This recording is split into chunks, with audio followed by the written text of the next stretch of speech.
O little town of Bethlehem, how still we see thee lie. Above thy deep and dreamless sleep, the silent stars go by.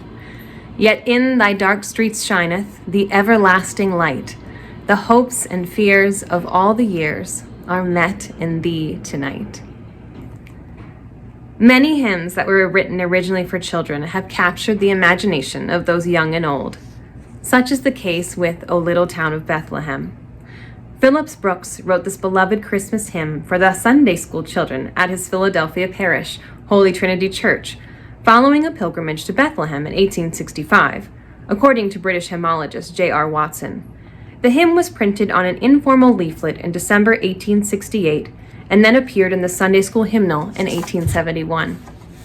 In the United States, the hymn is generally sung to its original tune, St. Louis, by Lewis H. Redner, a wealthy real estate broker who served as a church organist for his avocation.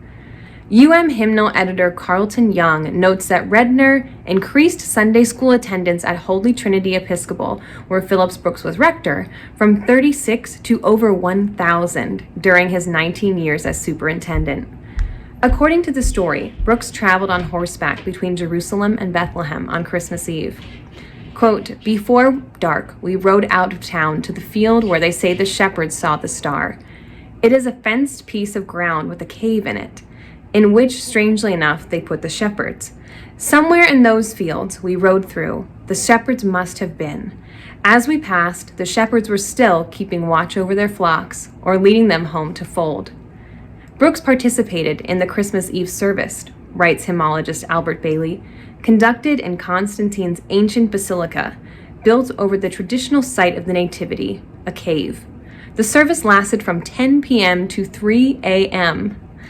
This sequence of events provided the backdrop for Brooks's children's hymn. Redner noted that the simple music was written in great haste under great pressure, almost on the eve of Christmas. It was after midnight that a little angel whispered the strain in his ears, and he says I roused myself and jotted it down as you have it.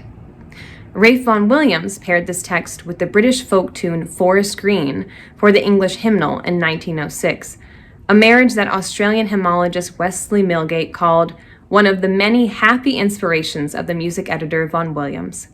This tune is the dominant in Great Britain, and the American tune, St. Louis, has been derided by British hymnologist Eric Routley as broken-backed and paralytic. Such is the difference in musical tastes of two countries an ocean apart. Regardless of the feelings about the tune, hymnologists on both sides of the Atlantic agree on the poignancy of the text. Dr. Watson sums it up well. Quote, "Not only does the hymn beautifully describe the little town asleep in the December night, it also gracefully modulates from a description of Christmas into an examination of the meaning of Christmas, first in its encouragement of charity and faith, and then into the coming of Christ into the human heart." Please join me as we listen to this beautiful carol together.